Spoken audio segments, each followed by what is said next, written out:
Assalamualaikum warahmatullahi wabarakatuh.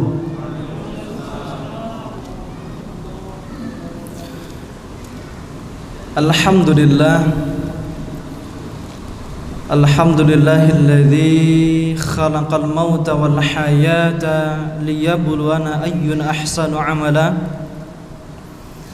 Alhamdulillahilladzi khalaqa sab'a samawatin tibaqa. Alhamdulillahilladzi arsala rasulahu bil huda wa dinil haqq liyudhhirahu 'ala ad-dini kullih wa kafa billahi shahida walau karihal kafirun walau karihal musyrikun walau karihal munafiqun. Allahumma fasalli wa sallim wa barik ala habibina wa maulana al-Mustafa al-akhyar Muhammad sallallahu alaihi wasallam. Qala Allah ta'ala fil Qur'ani tanzil ba'da an a'yadhu billahi minasy syaithanir rajim. Ya ayyuhalladzina amanu ittaqullaha wa qulu qawlan sadida yuslih lakum a'malakum wa yaghfir lakum dhunubakum wa may yuti'illaha wa rasulahu faqad faza fawzan 'azima. Wa qala Rasulullah sallallahu alaihi wa ala alihi wa ashabihi wa sallam ittaqillaha haitsu ma kunta wa atbi'is sayyi'atal hasanata tamhuha wa khaliqin nas bi khuluqin hasan. Amma ba'd, sadaqallah wa sadaqa Rasulullah sallallahu alaihi wasallam. Jamaah sidang salat maghrib dan Isya, a'azani Allah wa iyyakum, yang semoga Allah muliakan. Alhamdulillah, kita bersyukur kepada Allah pada detik ini, pada malam hari ini. Allah kasih kesempatan bagi kita, Allah kasih kita punya nyawa untuk bisa tetap berdetak, untuk tetap bisa bernafas, untuk bisa berdenyut, untuk tetap tersembur ke seluruh tubuh darah yang mengalir di dalam tubuh kita. Kita bersyukur kepada Allah Subhanahu wa ta'ala yang beri kita kesempatan untuk tetap hidup dalam waktu yang Allah tidak pastikan sampai kapan kita akan meninggal dunia.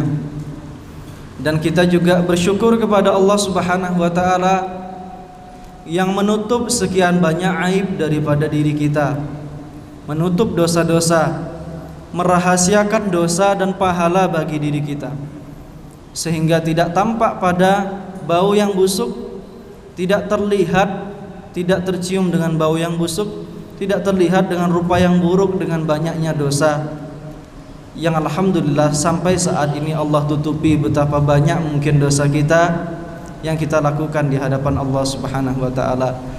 Jamaah sekalian yang dimuliakan Allah Subhanahu wa ta'ala, yang kedua, salawat serta salam senantiasa tersampaikan, tersanjung kepada kedua hasanah kita, Nabi besar Muhammad sallallahu alaihi wa ala alihi wa ashabihi wasallam.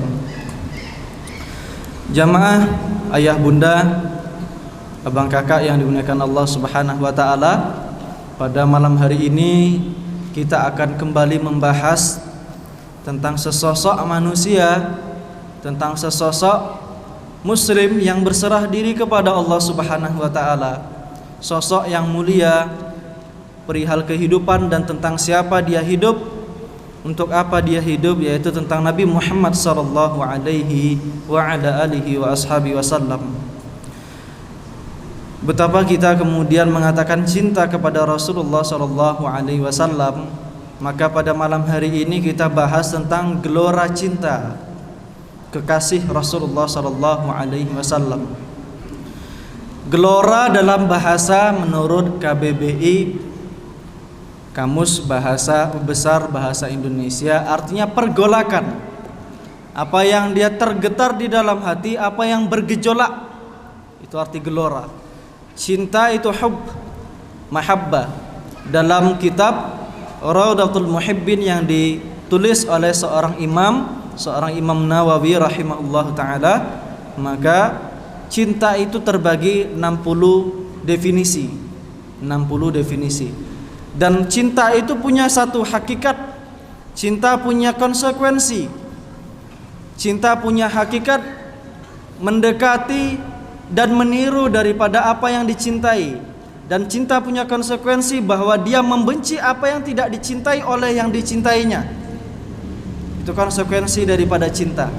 Artinya di situ ada hubbu fillah, ada bughdhu fillah, ada benci karena Allah dan cinta karena Allah Subhanahu wa taala. Kekasih dalam bahasa Arab khalil, sadiq, sahib. Tapi yang dia sangat dekat hatinya terpaut dengan rasa ta'atuf, rasa cinta sebagaimana seorang anak dengan ibu, bagaimana seorang bayi dengan ibu yang melahirkan, yang mengandung di alam rahimnya, maka disebut dengan khalil. Sangat dekat dia dengan seorang yang dicintainya itu, sehingga dia disebut dengan kekasih. Dan di dalam Islam, cinta tidak hanya diperuntukkan bagi seorang yang berlawan jenis. Laki-laki cinta terhadap perempuan, perempuan cinta kepada laki-laki. Itu biasa, itu naluri. Tetapi tidak ketika Allah mengizinkan bagi seorang manusia mempunyai satu cinta, keterpautan hati terhadap sesama jenis. Maksudnya sesama jenis ini ukhuwah, ya, ukhuwah Islamiyah, jangan salah paham pula ya di sini. Cinta terhadap saudaranya yang lain. Maka seorang datang kepada Ibnu Abbas, atau ini kisah tentang Ibnu Abbas, saya lupa antara keduanya. Dia mengatakan, "Ya Rasulullah, aku cinta si fulan." Bagaimana mengatakannya? Aku cinta kepada si fulan. Katakan uhibbuka fillah. Katakan aku cinta kepada engkau karena Allah Subhanahu wa taala. Apa jawabannya? Ahabbakallahu alladzi ahbabtani fih, atau ahbabtani fih. Semoga Allah menjadikan cinta kepadamu akibat sebab cintanya kepada, membuatmu cinta kepadaku. Nah, itu artinya. Nah, cinta Rasulullah sallallahu alaihi wasallam itu besar terhadap seseorang ini. Dan cinta seseorang ini amat besar kepada Rasulullah sallallahu alaihi wasallam. Maka di dalam sebuah hadis, di dalam hadis riwayat Muslim, Rasulullah sallallahu alaihi wasallam bersabda, "Lau kuntu muttakhidan khalilan," kalau aku diizinkan mengambil seorang kekasih, seorang yang aku sangat mencintainya dan dia mencintaiku, latakhadtu Abu Bakrin, sungguh aku akan ambil Abu Bakar sebagai kekasihku. Lakinnallah, akan tetapi Allah Subhanahu wa taala qad ittakhadha, sungguh sudah mengambil aku sebagai kekasihnya, kata Rasulullah sallallahu alaihi wasallam. Artinya orang yang paling dicintai menurut hadis Amr bin As adalah Abu Bakar As-Siddiq. Ketika dikatakan kalau aku diizinkan mengambil seorang kekasih, maka yang aku cintai dan dia mencintaiku, aku akan ambil Abu Bakar sebagai kekasihku. Tetapi tidak, Allah sudah mengambil aku menjadi kekasihnya, kata Rasulullah. Dan menurut hadis Amr bin As, pernah ditanyakan, "Ya Rasulullah, man ahabba ayyun nasi ahabbu ilaik?" Siapa seorang yang paling engkau cintai ya Rasulullah? Siapa orang yang paling engkau cintai ya Rasulullah? Maka dikatakan, Aisyah, aku cinta kepada Aisyah. Minar rijal ya Rasulullah, dari laki-laki. Siapa dia? Abuha, bapaknya Aisyah. Siapa bapaknya Aisyah? Abu Bakar As-Siddiq radhiyallahu anhu. Thumma man ya Rasulullah? Kemudian siapa ya Rasulullah? Umar bin Khattab radhiyallahu anhu. Thumma man ya Rasulullah? Utsman bin Affan. Dan berakhir hadisnya sampai di situ. Ibadallah, a'azani Allah wa iyyakum. Rasulullah sallallahu alaihi wasallam cinta terhadap Abu Bakar As-Siddiq, seorang yang sangat mulia, yang pada malam hari ini akan kita bahas seluk-beluk tentang kehidupan Abu Bakar As-Siddiq. Abu Bakar As-Siddiq mempunyai seorang nama, dan uniknya Khulafaur Rasyidin semuanya diawali dengan Ain.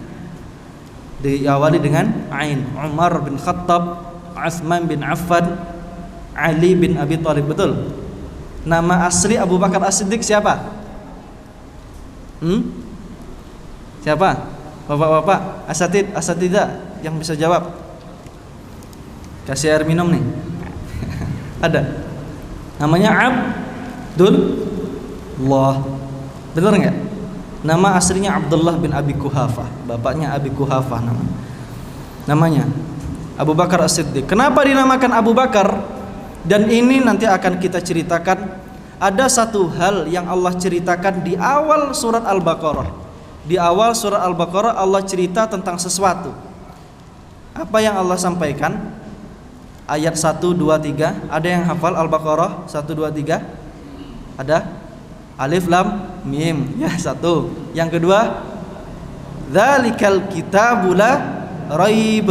Sungguh di dalam kitab itu, di dalam Al-Qur'an, la raib, tidak sedikit pun ada syak, ragu 50%, tidak sedikit pun ada waham, ragu 25%, 75%, tidak sedikit pun ada dhann. Semua yang berisi di dalam Al-Qur'an al-ilm, bandingnya 100 banding 100. 100% apa yang ada di dalam Al-Qur'an semuanya otentik, semuanya reality, semuanya fakta. La raib, kata Allah Subhanahu wa taala. Hudal lil muttaqin, dan dia petunjuk bagi seorang muttaqin. Siapa orang muttaqin? Allah terjemahkan dalam ayat yang ketiga. Alladzina yu'minuna bil ghaib. Terus wa yuqimu shalah.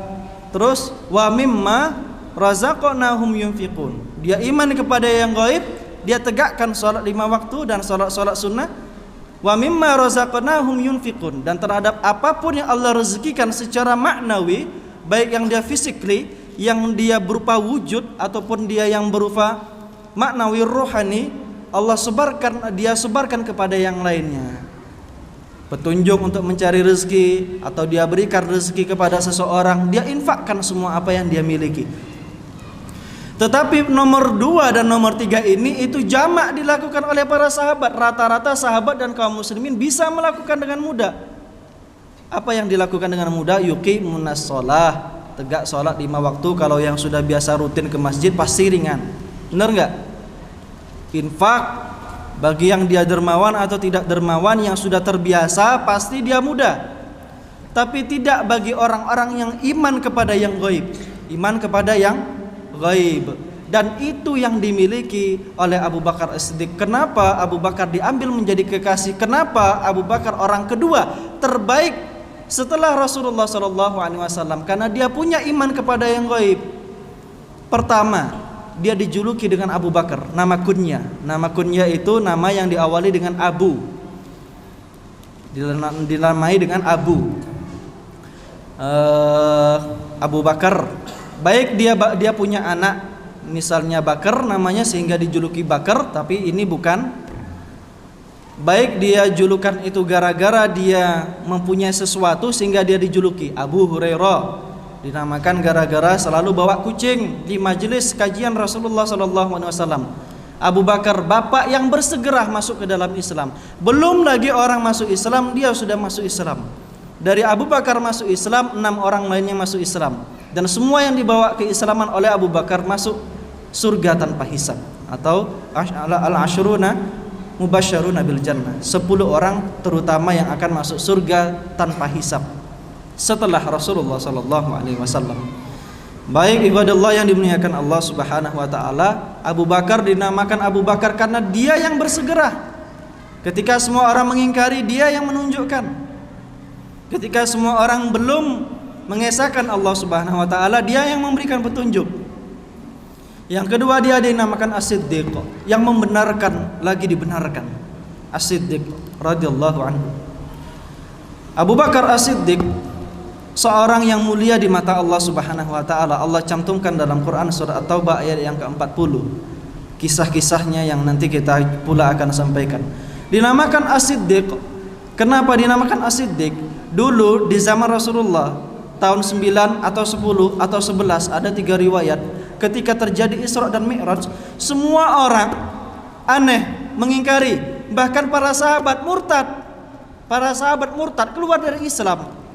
Kenapa? Rasulullah ba'da Isya sampai sebelum subuh sudah selesai berangkat dari Makkah sampai Palestina, dari Masjidil Haram ilal Masjidil Aqsa, dari Masjidil Haram sampai ke Masjidil Aqsa, dari ba'da Isya sebelum subuh. Dan itu tidak cukup sampai di situ, Rasulullah juga Mi'raj.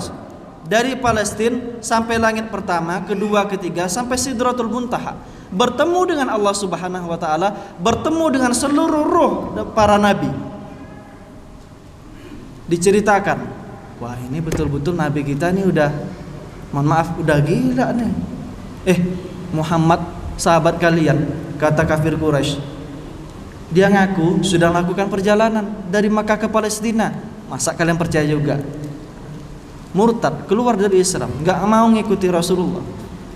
Semuanya rata-rata. Satu benteng terakhir yang saat itu belum menyatakan apapun dan dia belum mendengar berita tersebut, yaitu Abu Bakar. Apa kafir Quraisy berkata?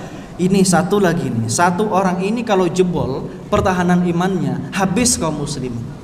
Kalau satu orang ini jebol, siapa dia? Abu Bakar As-Siddiq. Didatangi, Abu Bakar, Muhammad temanmu tuh, dia ngaku ba'da Isya sampai sebelum subuh sudah dari sini ke Palestina, dari Palestina pergi ke langit ketujuh. Emang ente percaya? Di mana Rasulullah mengatakan seperti itu? Maka dibawa ke tempat Rasulullah, berkumpul menyampaikan di hadapan orang ramai. Dia berjumpa dengan Rasulullah. Orang-orang kafir Quraisy sudah menanti Abu Bakar akan menolak seluruh apa yang disuruhkan oleh Rasulullah, tapi dia tidak berdiri di hadapan seluruh manusia. Kalau ada wahai manusia yang lebih daripada apa yang dikatakan Muhammad sahabatku, maka aku amantu bihi, aku beriman kepadanya, kata Abu Bakar As-Siddiq. Maka dinamakan As-Siddiq radhiyallahu anhu. Yang secara khusus Allah juga ceritakan dalam Al-Quran surah An-Nisa, wa may yattaqillaha war rasula fa ulaika ma'al ladzina an'ama Allahu 'alaihim. Orang-orang yang takut kepada Allah, yang takut kepada Rasulnya, yang mana ini adalah tafsiran ayat ke-6 atau ayat yang ke-7 Al-Fatihah. Fa ulaika ma'al ladzina an'ama Allahu 'alaihim. Dia bersama dengan orang-orang yang Allah kasih rezeki kepada mereka. Siapa yang Allah kasih rezeki? Minan nabiyyin, dari para nabi. Wasiddiqin. As-Siddiqin secara khusus bercerita tentang Abu Bakar As-Siddiq radhiyallahu anhu. Wasyuhada wassalihin.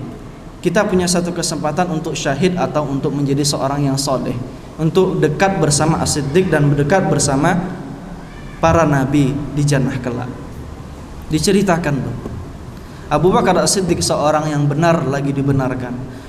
Abu Bakar As-Siddiq punya satu kebiasaan, yang kebiasaan itu dia dikeluhkan oleh Umar bin Khattab, maaf bukan Abu Bakar, dikeluhkan oleh Umar bin Khattab. Apa kebiasaan tersebut?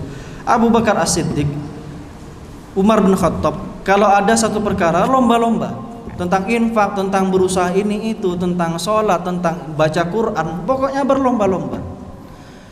Diikuti terus, dikuntiti terus tuh Abu Bakar As-Siddiq oleh Umar bin Khattab.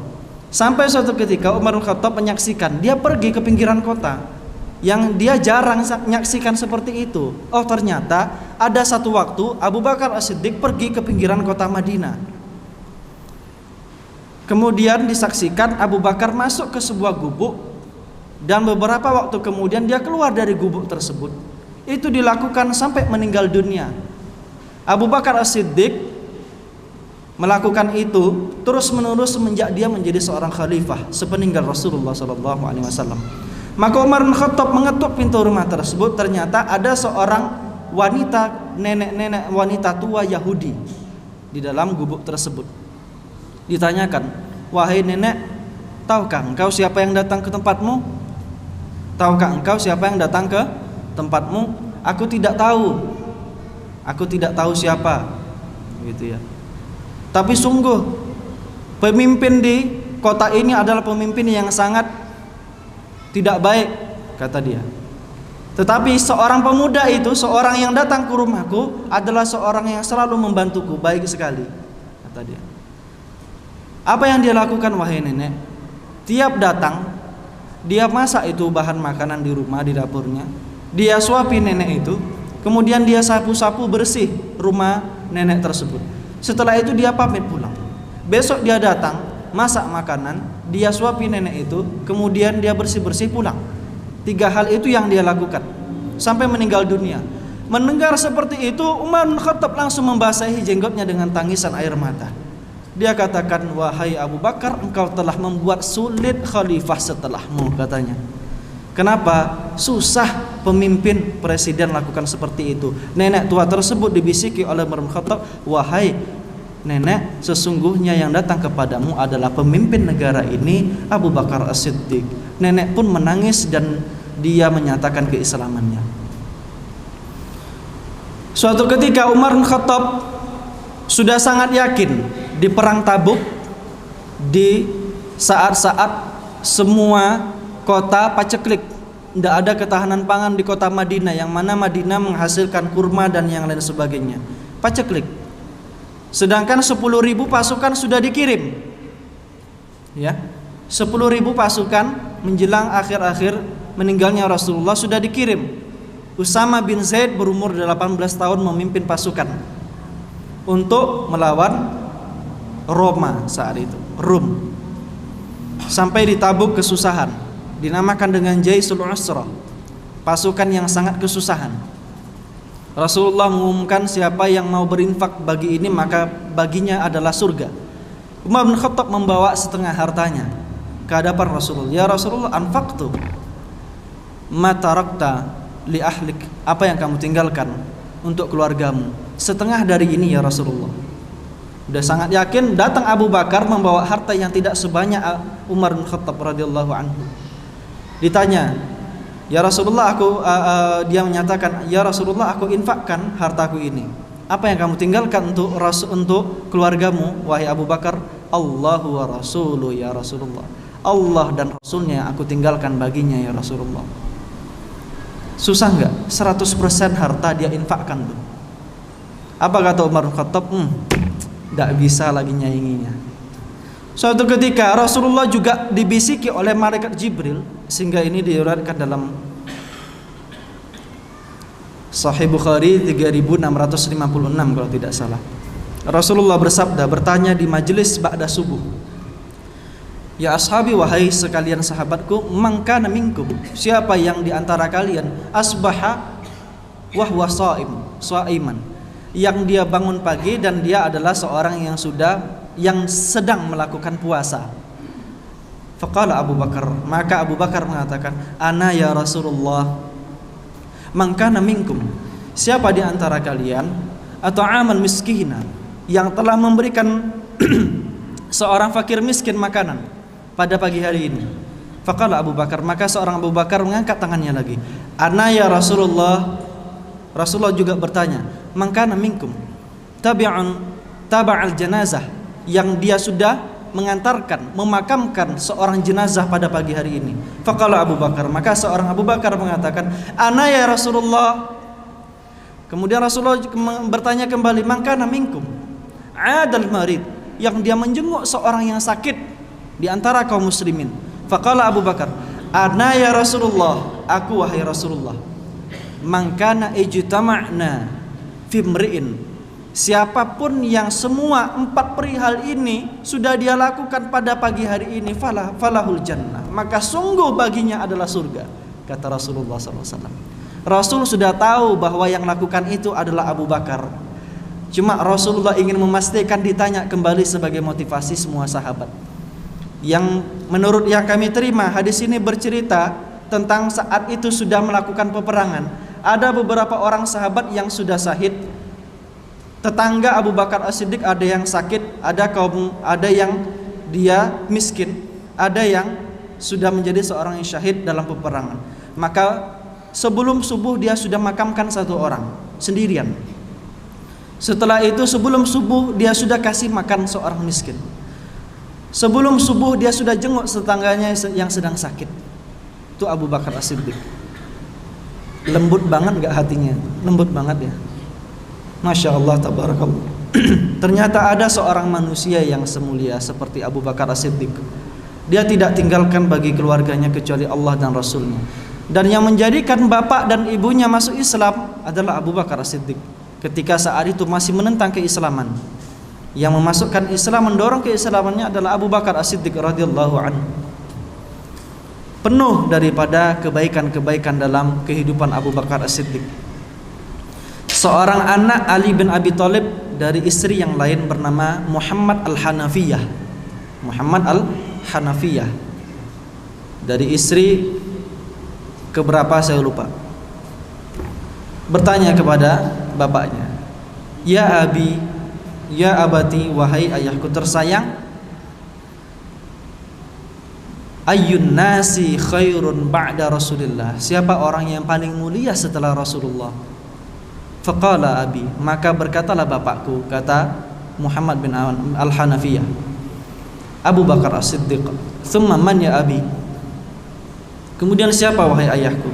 Umar bin Khattab radhiyallahu anhu. Thumma man ya abi, wa khasyitu fi nafsi, dan aku ragu di dalam hatiku berkata-kata, bapakku akan mengatakan aku yang terbaik atau Utsman yang terbaik. Maka kemudian dia mengatakan, "Tsumma man ya abi, hal anta ya abi, apakah engkau wahai abi?" "La ana ahadun minal muslimin, aku hanya seseorang dari kaum muslimin wahai anakku," kata Ali bin Abi Thalib. Orang yang terbaik setelah Rasulullah Abu Bakar As-Siddiq. Kunna nukhayyiru, dulu kami terbiasa memilih atau mencocokkan siapa yang terbaik setelah Rasulullah SAW. Khayyarna, maka kami pilih yang paling terbaik. Gak ada manusia setelah Rasulullah kecuali Abu Bakar As-Siddiq, thumma Umar bin Khattab, thumma Utsman bin Affan, thumma Ali bin Abi Thalib. Maka wajar mereka menjadi pimpinan yang terbaik setelah sepeninggal Rasulullah SAW.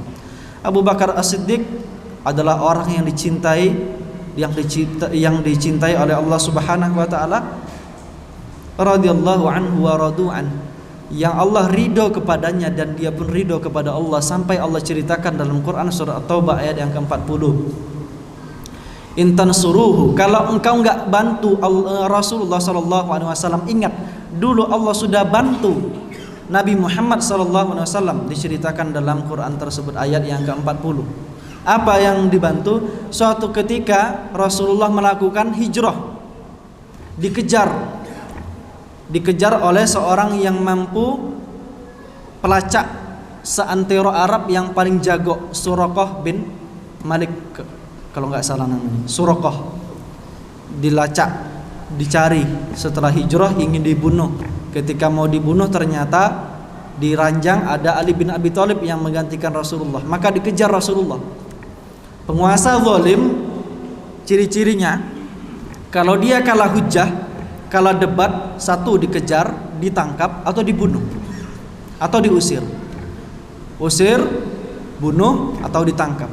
Maka Rasulullah mendapat resiko itu. Pertama ingin dibunuh, tidak dapat, dikejar-kejar, dicitrakan buruk.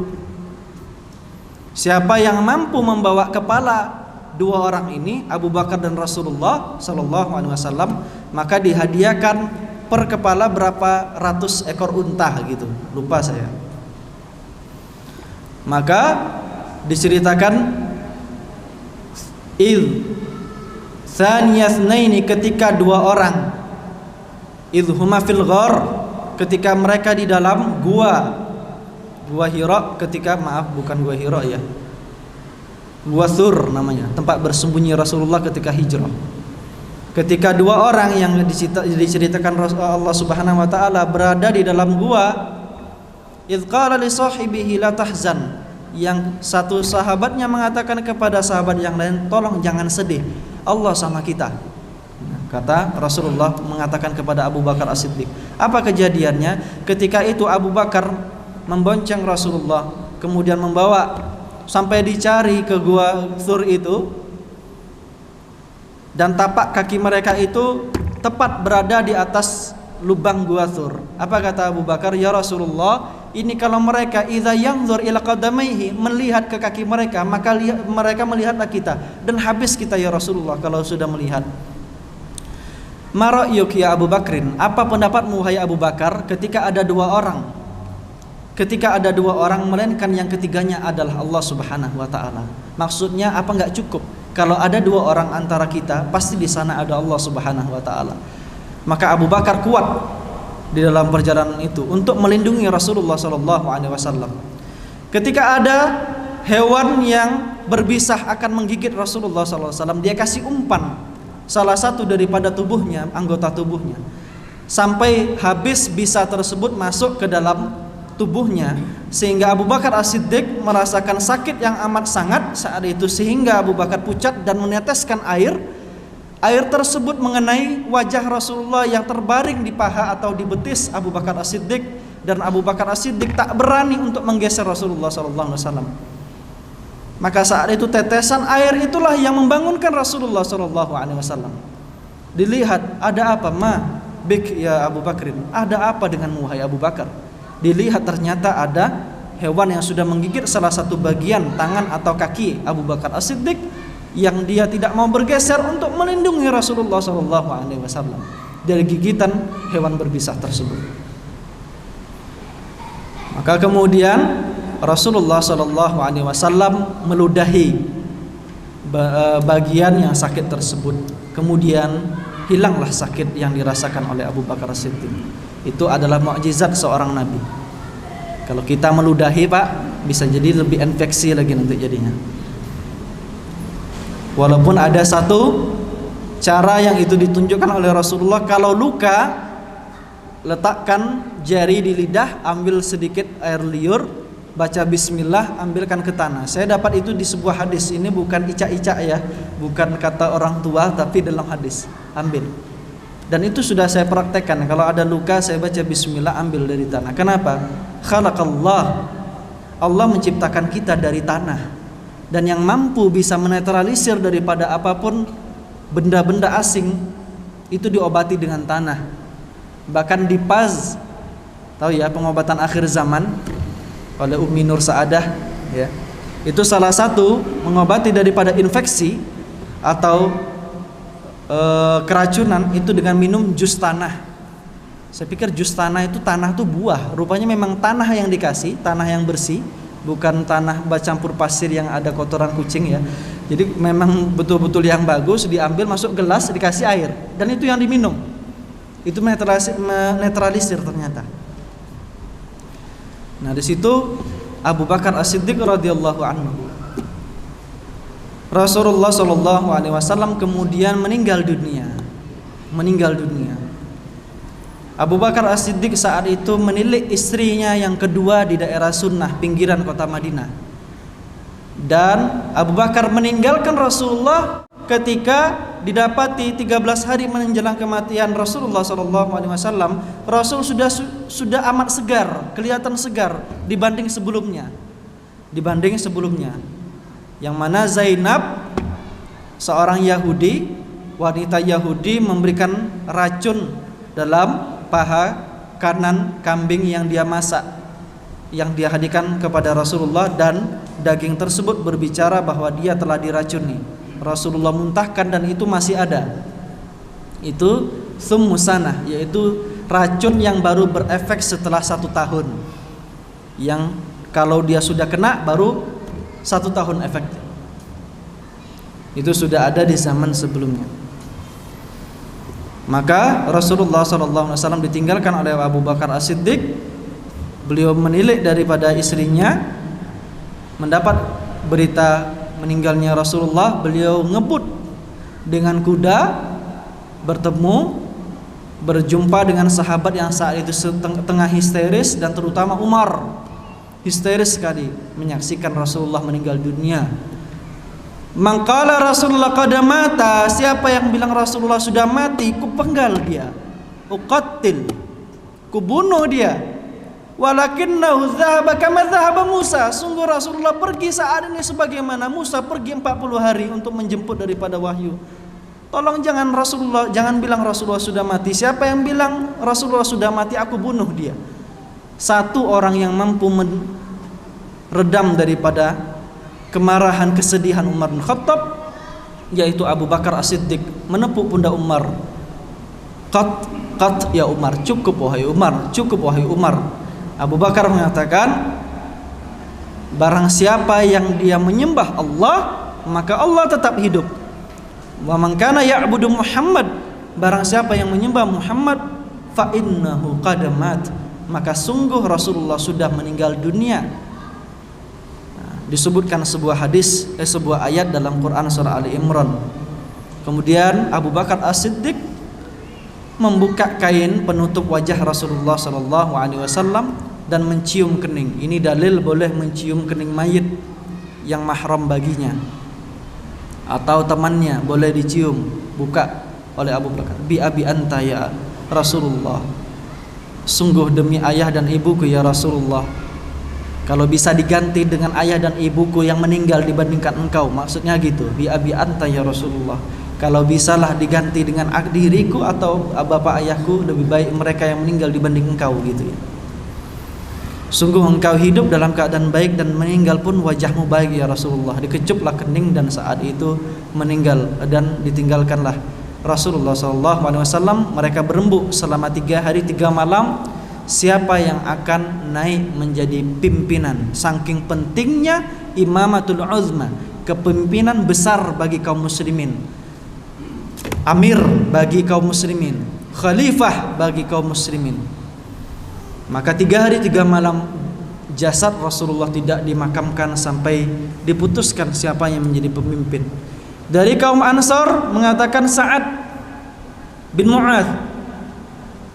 Betul enggak? Sa'ad bin Mu'adz atau siapa?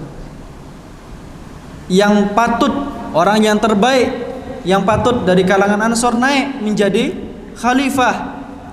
Muhajirin mengatakan tidak. Yang paling patut itu Abu Bakar atau Umar. Umar mengatakan, wahai sekalian manusia, jangan berdebat. Yang paling baik di antara kita yang menggantikan saf salat, yang menggantikan Rasulullah salat menjadi imam, itu Abu Bakar As-Siddiq. Itu Abu Bakar As-Siddiq. Maka dialah yang patut menjadi seorang khalifah. Maka Rasulullah ketika meninggal dunia, yang naik menjadi khalifah setelahnya adalah Abu Bakar As-Siddiq. Kisah sebelum Rasulullah meninggal dunia tidak mampu 13 hari terakhir tersebut jalan ke masjid. Ketika Rasulullah bangkit setelah berwudu dan jalan dalam keadaan yang pucat, Rasulullah pingsan. Diguyur kepalanya, menanyakan, apakah sudah melaksanakan sholat? Belum ya Rasulullah, kami nunggu engkau.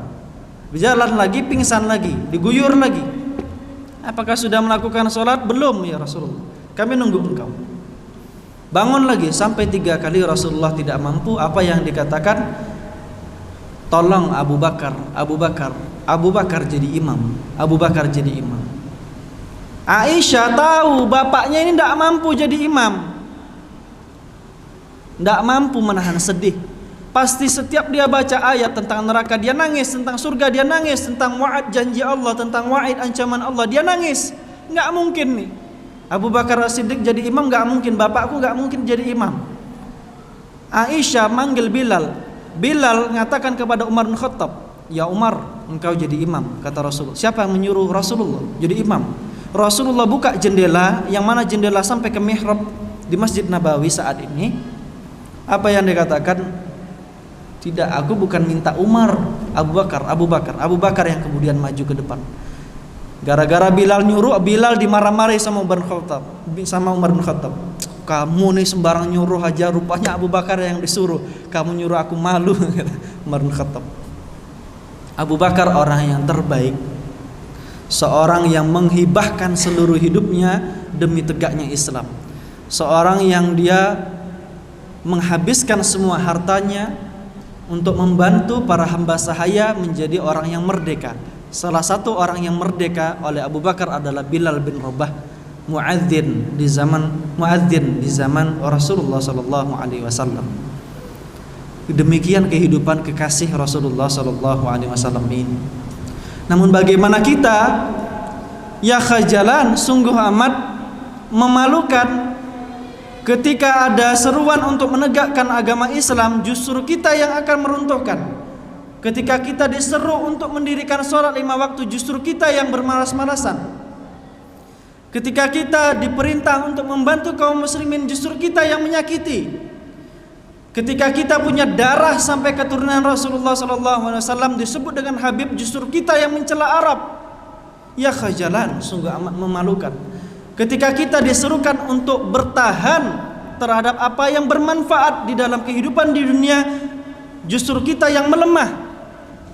Apa yang disebut Rasulullah? Ihris ala ma yanfa'uk. Tolong semangat terhadap apapun yang bermanfaat bagimu. Kalau jumpa terhadap sesuatu yang mengganjal, yang susah dalam kehidupanmu, ista'in billah. minta tolong sama Allah. Kalau sudah minta tolong sama Allah juga belum ada turun kemudahan dari Allah, wala ta'jas, jangan merasa lemah. Nah, itu 3 kunci bagi kaum muslimin agar bisa totalitas demi berjuang. Boleh habis harta kita, kita tidak memikirkan bagaimana tegaknya Islam ini tentang harta lagi, tidak memikirkan tentang bagaimana waktu habis, tidak memikirkan bagaimana kita lelah berkata-kata, bagaimana tubuh kita mungkin sakit ketika kita mondar-mandir untuk menegakkan agama Allah Subhanahu wa taala. Kalau betul cinta kita kepada Rasulullah sallallahu alaihi wasallam, dari sekian banyak seorang yang dikasihi oleh Rasulullah, Rasulullah tengah cinta kepada kita semuanya. Ishtaqtu ilal ikhwani, sungguh aku cinta kepada seorang saudaraku. Saudaraku yang dimaksud oleh Rasulullah kita semuanya.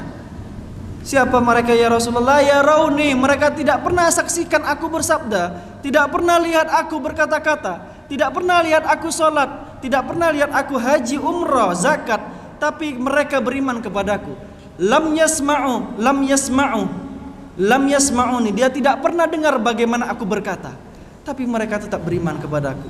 Aku rindu kepada mereka, kata Rasulullah sallallahu alaihi wasallam. Masa kita enggak rindu sama Rasulullah?